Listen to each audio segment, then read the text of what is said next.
Bismillahirrahmanirrahim. Alhamdulillah hamdan yuwafi ni'amahu wa yukafi'u mazidah. Allahumma salli wa sallim wa barik ala sayyidina Muhammad wa ala alihi wa sahbihi ajma'in wa man tabi'ahum bi ihsanin ila yaumiddin. Rabbi israh li sadri wa yassir li amri wahlul 'uqdatam min lisani yafqahu qawli amma ba'd. Alhamdulillah hadirat yang dirahmati Allah Subhanahu wa taala. Sebelumnya mohon izin off cam ya karena sinyalnya naik turun. Ya, insyaallah kita bahas tentang saum. Ada tampilan materi yang tadi saya kirimkan ya ke Mbak Laili Rahmania. Saya nggak bisa nge-share di HP. Ya, alhamdulillah kita melihat kalau saum itu disebut oleh Rasulullah Sallallahu Alaihi Wasallam sebagai al-junnah. Junnah itu berarti perisai. Kita membahas tema besarnya saum sama dengan junnah atau perisai diri. Ketika perisai diri seperti tubuh yang dibentengi ya. Kalau kita ada dalam sebuah benteng, maka benteng itu menjaga kita ya dari serangan-serangan musuh di luar. Ya, dari luar benteng tentunya. Nah, ternyata musuh dari luar benteng mungkin tidak masuk ketika kita puasa, tapi musuh dari dalam benteng itu yang bisa mengganggu hasil puasa kita. Ya, makanya kenapa disebutkan puasa itu menahan. Definisi saum itu adalah al-imsak atau menahan ya, apa yang ditahan ya. Ternyata segala sesuatu yang merusak pahala puasa. Sehingga kalau puasanya benar seperti yang dibacakan tadi dalam surat Al-Baqarah 183 184 ya.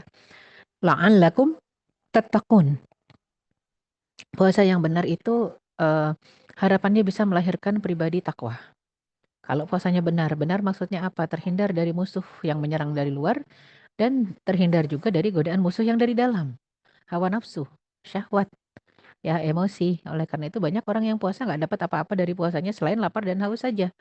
Seperti yang disabdakan oleh Rasulullah Sallallahu Alaihi Wasallam, "Kam min shaimin laisa lahu min siyamihi illal ju' wal 'atas." Betapa banyak orang yang puasa nggak dapat apa-apa dari puasanya kecuali rasa lapar dan haus saja yang didapat.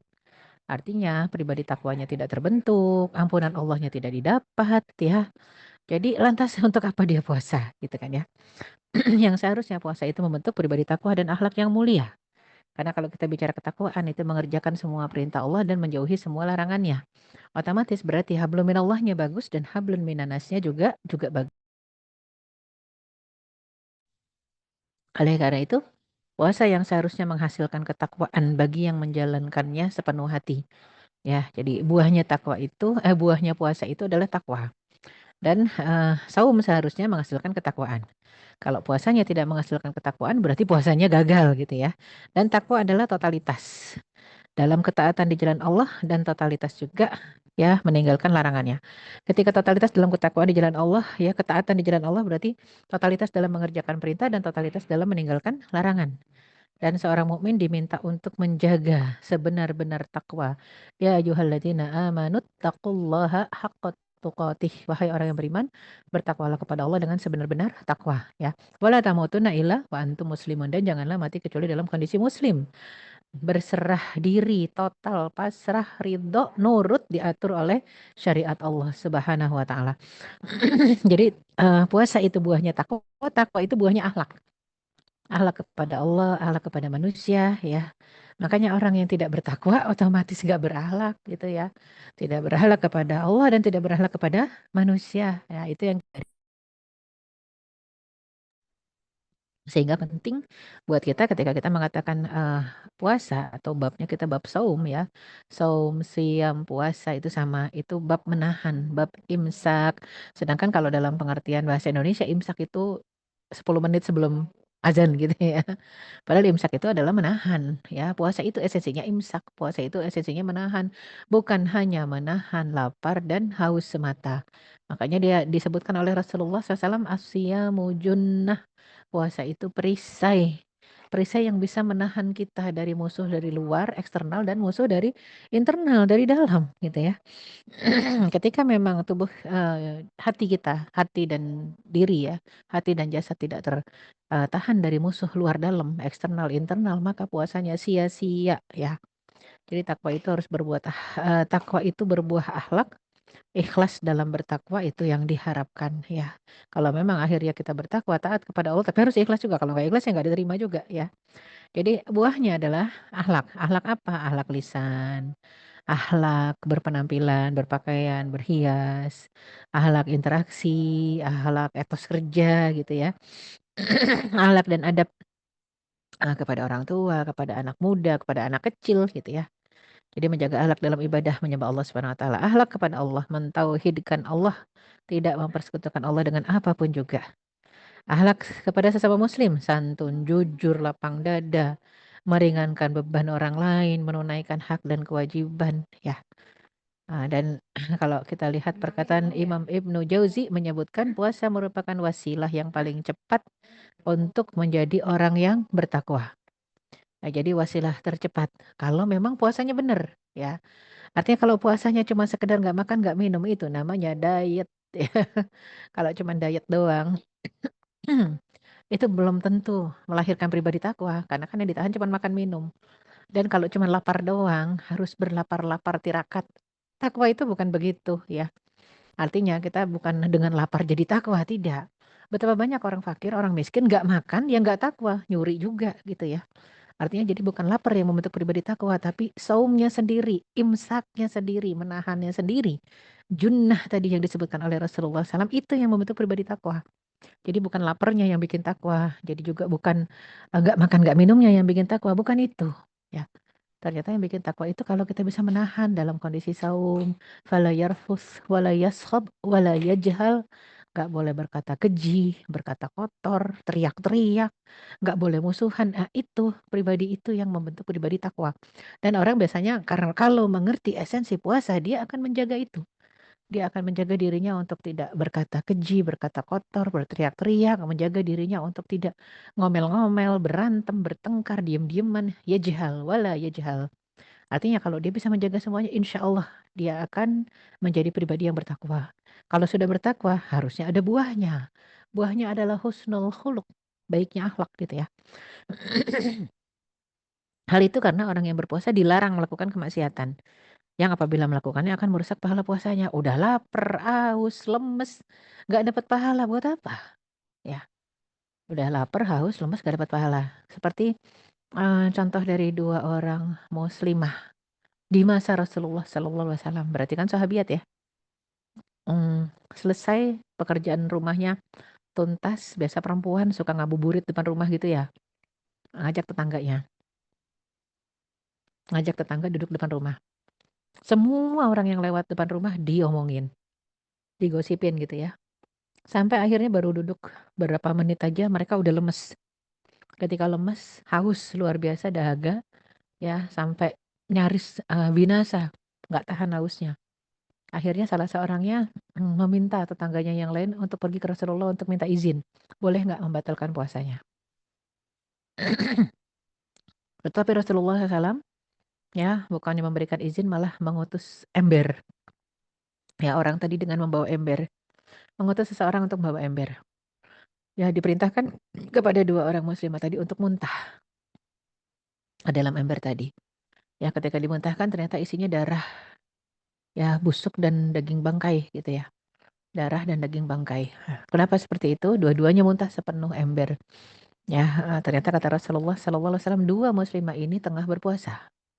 Menahan dirinya dari makanan dan minuman yang halal di depan matanya. Tapi sayangnya dua-dua muslimah ini membatalkan puasanya dengan cara bukan makan dan minum, dengan cara menggibahi, ya, mengobrolin atau membincangkan, menggunjing orang-orang yang lewat di hadapannya, ya, maka batal dengan sendirinya puasanya. Oleh karena itu dia lemes. Jadi untuk kita-kita yang kalau misalnya buka puasanya udah bagus, 4 sehat 5 sempurna, sahurnya juga 4 sehat 5 sempurna, lah tengah hari kok lemes, introspeksi diri. Adakah kesalahan, kemunkaran, kemaksiatan yang kita kerjakan ya salah satunya bentuknya gunjingan tadi ya. Terus orang yang berpuasa dilarang bergibah, berbohong, adu domba, kotat ya, namimah, melihat lawan jenis tanpa hajat. Ya, jangan terus dipandangin aja. "Ah, orangnya nggak lihat ini kok film." Ya sama aja gitu ya.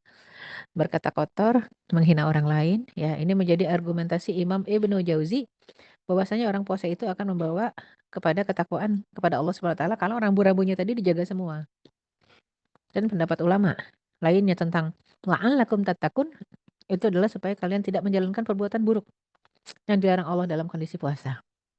Semoga kalian bisa takut kepada Allah. Takwa itu kan takut, takwa itu taat, takwa itu totalitas. Ya, jadi semoga kalian bisa taat, takut, totalitas kepada Allah Subhanahu wa taala. Sebagai contoh, orang yang berpuasa tidak akan memakan makanan dan tidak akan memakan makanan dan minuman yang haram. Ya, dan jangankan yang haram, yang halal saja dia tidak akan makan minum walaupun hidangan tadi ada di depan mata dia. Dan orang yang berpuasa pasti menghindar dari perzinahan. Jangankan zina, ya hubungan suami istri saja tidak boleh gitu kan lagi puasa. Jangankan zina, yang halal aja dilarang gitu ya.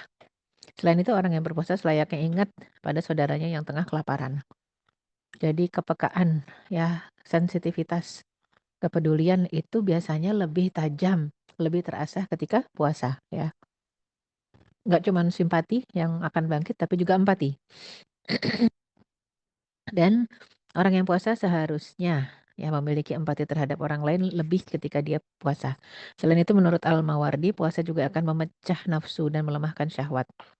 Oleh karena itu himbauan Rasul Shallallahu Alaihi Wasallam pada para pemuda yang belum sanggup nikah hendaklah banyak puasa. Banyak berpuasa karena puasa adalah perisai agar dirinya terhindar dari dorongan syahwat.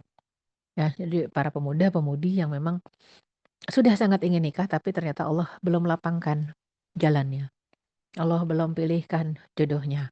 Maka yang terbaik adalah perbanyak puasa ya. Kenapa? Karena dengan puasa biasanya dorongan-dorongan syahwat itu bisa diredam. Dorongan-dorongan syahwat itu biasanya ya bisa dialihkan ya ke rasa lapar ya, ke rasa haus dan juga lemasnya dia ya dalam kondisi dia puasa. Jadi tidak fokus dengan dorongan syahwatnya. Dan puasa memperkuat seseorang ya meninggalkan perkara-perkara yang dilarang Allah Subhanahu wa taala dan mendorong seseorang untuk lebih semangat beribadah ya. Jadi puasa itu membuat seseorang sanggup meninggalkan perkara yang dilarang dan mendorong seseorang untuk sanggup ya meningkatkan semangat ibadah. Ini kalau niat puasanya benar. Ya, jadi bukan cuma sekedar niat puasanya benar ya, caranya juga benar dan dia memang mengerjakan itu ikhlas lillahi ta'ala, mengejar ridha Allah Subhanahu wa taala. Insyaallah Allah mudahkan, mudahkan jadi baik, mengerjakan perintah, dimudahkan juga meninggalkan larangan ya. Karena puasa sendiri tadi disebutkan junnah ataupun perisai. As-siyamu junnah kata Rasulullah SAW, puasa itu perisai, benteng diri. Sehingga dengan puasa yang benar dari ikhlas niatnya, caranya benar, ya sampai kepada tujuannya juga semata mengharap ridha Allah agar menjadi pribadi bertakwa, dia akan membentuk pribadi sabar dan disiplin. Puasa itu membentuk pribadi sabar dan disiplin ya. Rasulullah SAW pernah bersabda dalam sebuah hadis yang diriwayatkan oleh Imam Bukhari dan Muslim. Asyamu junnah ya. Maka disebutkan puasa adalah perisai selama seseorang tidak merusaknya dengan perkataan atau perbuatan yang sia-sia atau dosa ya. Man lam yada' qaula zur wal amala bih falaysa lillahi hajatun fi an yada'a ta'amahu wa syarabahu. Ya barang siapa yang tidak bisa meninggalkan perkataan dan perbuatan ya yang sia-sia, yang kasar, yang jahat, zur ya zur itu perbuatan yang Allah murkai, maka Allah nggak butuh dia meninggalkan makanan dan minumnya. Allah nggak butuh dia meninggalkan makanan dan minuman hanya semata-mata ingin puasa karena orang lain puasa gitu ya. Hanya karena orang lain puasa jadi nggak enak kalau nggak puasa, jangan karena nggak enakan, jangan karena bulannya gitu ya. Makanya disebutkan yang namanya kita membentuk pribadi takwa itu bukan karena Ramadannya ya. Man kana ya'budur Ramadan, barang siapa yang menyembah Ramadan, maka Ramadan itu akan berlalu. Wa man kana ya'budullah, barang siapa yang menyembah Allah, fa innallaha hayyun la yamut, maka Allah Maha hidup dan tidak pernah mati ya. Sehingga bulan Ramadan akan datang silih berganti terus. Walaupun Ramadan kali ini akan beda dengan Ramadan yang lalu, dia yang kali ini akan Ramadan yang baru lagi. Tetap saja silih berganti. Allah Maha hidup, Allah satu-satunya ya. Allah nggak pernah mati dan nggak pernah berganti ya. Oleh karena itu, kunu rabbaniyin wala takun ramadaniyin. Rasulullah SAW sering mengingatkan jadilah orang-orang yang rabbani, yang memang menyembah Allah sepanjang masa, wala takun ramadaniyin, jangan jadi orang yang ramadaniyin, yang taatnya hanya bulan suci Ramadan saja ya. Sehingga memang dalam kondisi puasa diharapkan bisa menahan lisan dan perbuatan, bisa menahan kata-kata dan amalan ya. Jangan sampai sia-sia. Selama seseorang tidak merusak puasanya dengan perkataan dan perbuatan yang sia-sia atau dosa, maka puasa akan jadi perisai. puasa akan jadi tameng ya buat diri kita tidak jatuh ke dalam perbuatan keji, munkar, fasik gitu ya. Jadi perbuatan-perbuatan yang dilarang oleh Allah Subhanahu wa taala. Dan hadis yang tadi kita jelaskan juga menegaskan bahwa puasa bukan hanya sekedar menahan diri dari makan dan minum, tapi juga menahan diri dari segala perbuatan ya dosa dan yang Allah benci.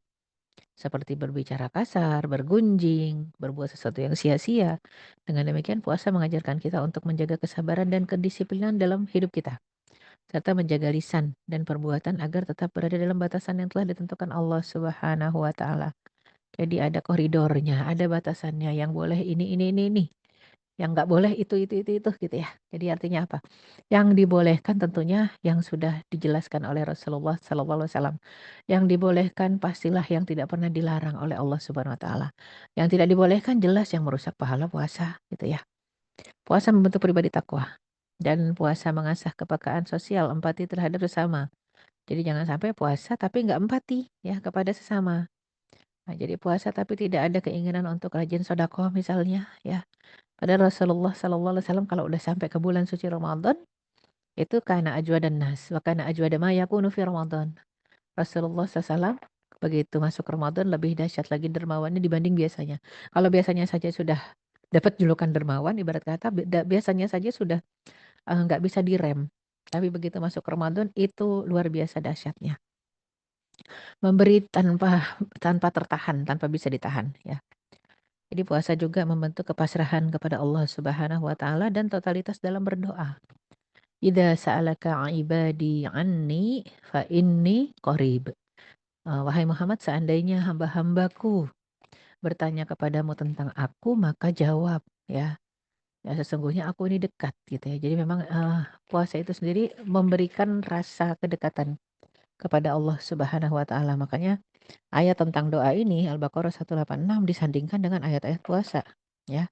Ujibu da'watad da'i idza da'an. Aku akan ijabah, akan kabulkan semua doa orang yang meminta, asalkan memintanya kepadaku. Idza da'an, jangan minta sama orang lain dulu. Allah di nomor 2 kan, 3 kan, 4 kan, 5 kan, ya jelas Allah marah. Ya artinya kalau mau minta apa-apa ya sama Allah dulu, sesudah itu baru sama manusia ya. Jadi puasa membantu kita untuk membentuk pribadi totalitas pasrah kepada Allah, khususnya ketika dalam berdoa ya. Puasa mendorong kita juga untuk rajin sedekah dan rajin beramal beramal saleh ya. Ya sehingga ketika disebut rajin sedekah, rajin beramal saleh, Rasulullah sallallahu alaihi wasallam bersabda, ya barang siapa yang memberi makan kepada orang yang berpuasa maka baginya pahala yang sama dengan orang yang berpuasa tanpa mengurangi pahala orang yang berpuasa itu sedikit pun. Mungkin kadang-kadang rancu kalau baca ini nggak pelan-pelan ya. Man fatara iman. Barang siapa yang memberikan ya, manfaat rasa iman, barang siapa yang memberikan makanan berbuka untuk orang yang puasa ya, kana lahu ajruhu wa ajru ya, dan dia dapat pahala dan dapat pahala orang-orang yang memang diberikan pahala puasa tadi ya. Dapat pahala orang-orang yang diberikan makanan berbuka tadi ya. Jadi barang siapa yang beri makan kepada orang yang berpuasa, maka baginya pahala yang sama dengan orang yang puasa tadi. Artinya, dia sendiri dapat pahala puasa dan dia dapat pahala orang yang dia kasih makanan berbuka duna an yanqusa min ajrihi syai'an. Tanpa berkurang pahala orang tadi. Yang tadi kan disebutkan dia dapat pahala dari orang yang dia kasih makanan berbuka. Tapi orang tadi nggak berkurang pahalanya, bahkan dilipat gandakan oleh Allah Subhanahu wa taala, di-cloning jadi 2. Misalnya orang yang dikasih makan makanan berbuka itu misalnya dapat nilai, puasa 80, maka 80 itu untuk orang yang dia kasih makanan berbuka dan dia juga dapat 80 nilainya, ditambah pahala puasa dia sendiri. Misalnya pahala puasa dia ternyata 90, dia 90 tambah 80. Tapi orang yang dikasih makanan berbuka tidak berkurang sama sekali pahalanya ya. Hadis ini menunjukkan betapa pentingnya berbagi dengan sesama terutama di bulan suci Ramadan, apalagi kalau berkaitan dengan berbuka ya, memberikan sedekah khususnya makanan berbuka. Bahkan Rasulullah Sallallahu Alaihi Wasallam sendiri sampai memberikan contoh bukan hanya sekedar makanan ya. Ketika disebut man fatara iman yang memberikan iftar, iftar itu bisa diartikan takjil, Ya, maka kalau disebutkan iftar ataupun takjil itu makanan-makanan yang membatalkan puasa. Apa itu yang membatalkan puasa? Sampai disebutkan syurbatul ma au mudaqqatul laban gitu ya. Jadi sampai seteguk air, seteguk susu ya. Jadi memang hanya hal-hal yang simpel saja itu sudah membatalkan puasa atau tamroh atau sebutir kurma ya. Jadi memang memberikan makanan kepada orang yang berpuasa, membantu orang yang membutuhkan atau memberikan sedekah kepada orang-orang yang membutuhkan. Ya, ini amalan-amalan mulia dan bernilai pahala yang besar di sisi Allah Subhanahu wa taala. Dan puasa mengajarkan kita untuk tidak hanya fokus pada diri sendiri, tapi juga untuk memperhatikan orang lain, terutama mereka yang kurang beruntung. Ya, jadi sebenarnya bukan cuma hanya mengasah kepedulian dengan empati ya. Kan banyak orang yang mengatakan biasanya orang lain yang lapar, sekarang puasa kita yang lapar. Tadi sekali lagi lapar tidak membentuk pribadi takwa. Ya, yang membentuk pribadi takwa adalah imsaknya tadi, menjaga, menahan ya. Kalau cuma lapar aja jadi takwa, orang miskin takwa semua, padahal tidak kan. Banyak juga yang nyuri. Ya, makanya penting buat kita bukan bukan masalah laparnya, tapi masalahnya adalah menahannya.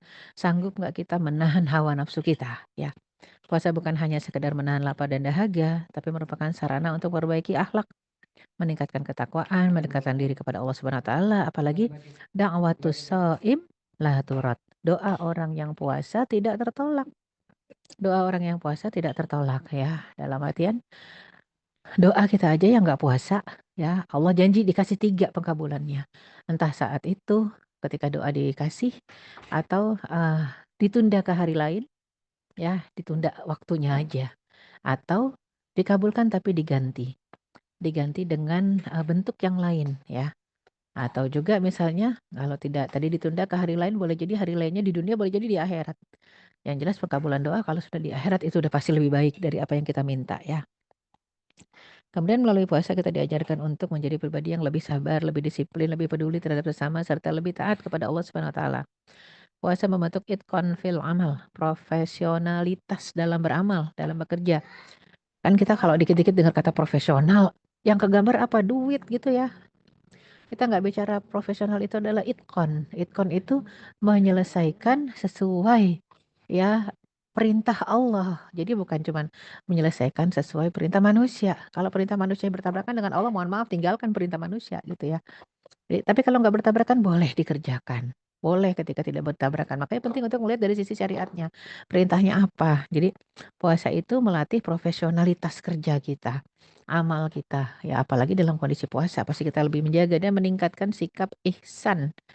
Al-ihsan itu muraqabatullah, merasa dipantau oleh Allah Subhanahu wa taala dalam setiap gerak langkah kita. Ya, merasa dipantau. Kenapa? Karena kan kita nggak pengen nilai puasa kita rusak ya. Sehingga penting kalau kita bicara puasa, merasa dipantau, muraqabatullah, kita hakul yakin CCTV Allah nggak pernah rusak. Ketika disebut CCTV Allah nggak pernah rusak, berarti CCTV Allah akan terus on. Bukan 1 kali 24 jam. Ya, tapi seumur hidup seorang hamba itu on, nggak pernah rusak. La ta'khudhuhu sinatu wala naum, nggak pernah ngantuk, nggak pernah tidur. Itu CCTV Allah. Beda dengan CCTV buatan manusia ya, artinya ada batasnya, ada keterbatasannya. Ya, sehingga dalam surat At-Taubah ayat 105 penting sekali untuk kita lihat ya betapa Allah SWT sudah menjelaskan wa qul ya'malu fasayarallahu amalakum wa rasuluhu wal mu'minun ya. Beramallah, berbuatlah, bekerjalah, maka Allah dan Rasulnya serta orang-orang mukmin akan melihat pekerjaanmu. Wasaturadduna ila alimil ghaibi wasyahadah, dan kamu akan dikembalikan kepada Allah yang mengetahui yang gaib dan yang nyata. Fayunabbi'ukum bima kuntum ta'malun. Sehingga nanti Allah juga yang akan memberitakan kepada kamu apa yang telah kamu kerjakan. Artinya direview, di-rewind ya. Kalaupun kita mengatakan di satu tempat, nggak ada yang lihat, yang tahu cuman saya. Perbuatan yang saya kerjakan, jangan salah, Allah Maha melihat dan Allah akan rewind semuanya di hadapan semua makhluk, di hadapan semua manusia ya. Makanya kenapa harus istighfar, taubat nasuha, tidak menceritakan, diem, jangan bongkar aib orang supaya aibnya ditutup. Itu syarat-syaratnya. Ya, man satara musliman satarahullahu yaumil qiyamah. Barang siapa menutup aib seorang muslim, maka hari kiamat Allah tutup juga aibnya ya. Jadi itu hal-hal yang berkaitan dengan puasa. Ternyata puasa itu melatih diri untuk lebih banyak introspeksi diri, lebih banyak menahan hawa nafsu dan syahwat ya. Puasa itu melatih diri untuk kita ada di jalan ketakwaan ya dan lebih fokus kepada amal, apalagi amal batin ya, bukan hanya amal lahir, ya bukan hanya lahiriah tapi juga ruhiyah spiritual kita yang diharapkan terbentuk dengan puasa.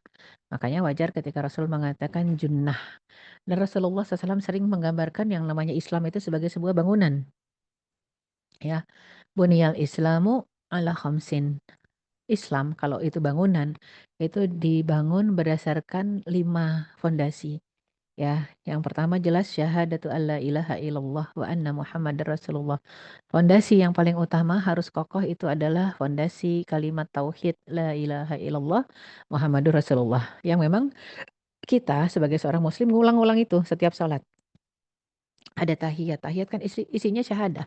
Asyhadu alla ilaha illallah wa asyhadu anna Muhammadar Rasulullah. Itu kita ulang-ulang. Yang kedua iqamis shalah, mendirikan salat. Dan salat itu kalau disebut tadi yang namanya syahadat adalah fondasi, maka as-salatu imaduddin, salat itu tiangnya agama. Ada fondasi, ada tiang, tinggal atap kan? Ternyata nggak tinggal atap. Kalau tinggal atap aja tinggal haji doang. Ternyata yang namanya rumah bisa disebut rumah. Kalau ternyata dia punya dinding, punya jendela, punya pintu, barulah disebut rumah. Kalau nggak cuma pendopo gitu kan, ya, tidak melindungi 100% penghuninya, ya. Oleh karena itu disebut Islam, Muslim itu bangunan, rumah, ya.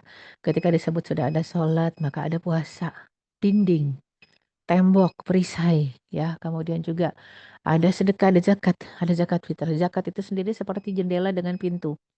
Rumah yang bagus sirkulasi orang yang masuk dengan yang keluar ya intens. Rumahnya sering dibuka, anginnya masuk gitu ya. Jadi sama kayak tabungan yang sehat itu begitu ternyata ya. Yang keluar masuknya lancar. Bukan kayak tabungan diem aja nampung semua. Kayak ini nggak sehat ya. Itu juga akan dipertanyakan kan. Tabungan yang nggak aktif disita. Ya, karena harus aktif ya. Harus aktif keluar masuknya. Itu yang sehat. Makanya kalau rumah juga dipenuhi orang masuk, semua nggak keluar-keluar, nggak sehat. Islam itu sendiri mengajarkan kita ya punya dinding, ya kemudian punya jendela, jendelanya itu harta yang dikeluar masukkan ya. Yang dikeluar masukkan itu harta kita cari, kemudian kita keluarin lagi, habis cari keluarin lagi, habis cari keluarin lagi gitu ya. Jadi memang seperti itu yang diminta supaya sehat. Makanya as-shadaqatu tadfa'ul bala. Sedekah itu menolak bala. Bala tercatat jam 8 pagi, kita udah sedekah jam 6 pagi, gagal itu bala turun. Dibatalkan oleh Allah Subhanahu wa taala. Sehingga apalagi kalau kita bicara zakat, kewajiban setahun sekali. Ya kelewatan kalau sedekah enggak, zakat pun enggak ya. Mau selamat itu namanya mimpi ya. Ya jadi sehingga ketika disebutkan Islam itu ibarat bangunan, maka puncaknya atapnya adalah haji man istata'ah ilaihi sabila. Hanya bagi mereka-mereka yang Allah berikan kemampuan ya, kemudahan untuk melaksanakannya, bukan hanya kemudahan finansial. Ya, tapi kemudahan juga dalam apa, dalam, keberangkatan, kemudahan fisiknya. Kalau ke finansial kan cuman ya, per ininya, apa, perbekalan ibarat kata, ya. Perbendaharaan, kalau logistik itu finansial. Tapi ternyata yang diminta adalah watazawwadu fa inna khairaz zadit taqwa. Berbekalah dan sebaik-baik bekal adalah takwa. Ada pernah seorang teman pergi haji bawa uang ribuan dolar. Ya, dengan tenangnya dia mengatakan alhamdulillah qadarullah dikirimin uang sama orang tua ribuan dolar dia pergi haji. Sampai sana dengan santainya dia berwudu ya. Dia lupa tasnya ditaruh di atas kepala. Begitu dongak baru mungkin berapa detik nggak sampai semenit. Begitu dongak udah nggak ada ya. Jadi raib lah uangnya. Itu ada perbekalan dunia yang bisa hilang sekejap mata atas izin Allah Subhanahu wa taala. Oleh karena itu, kita dimintanya untuk bersandar totalitas kepada Allah dan bukan kepada materi, bukan kepada sosok, bukan kepada fisik gitu ya. Allahus samad, Allah tempat bergantung, Allah tempat bersandar. Ketika Allah tempat bergantung, tempat bersandar, kita nggak akan kecewa ketika bersandar kepada Allah, tapi sangat kecewa kalau bersandar kepada manusia.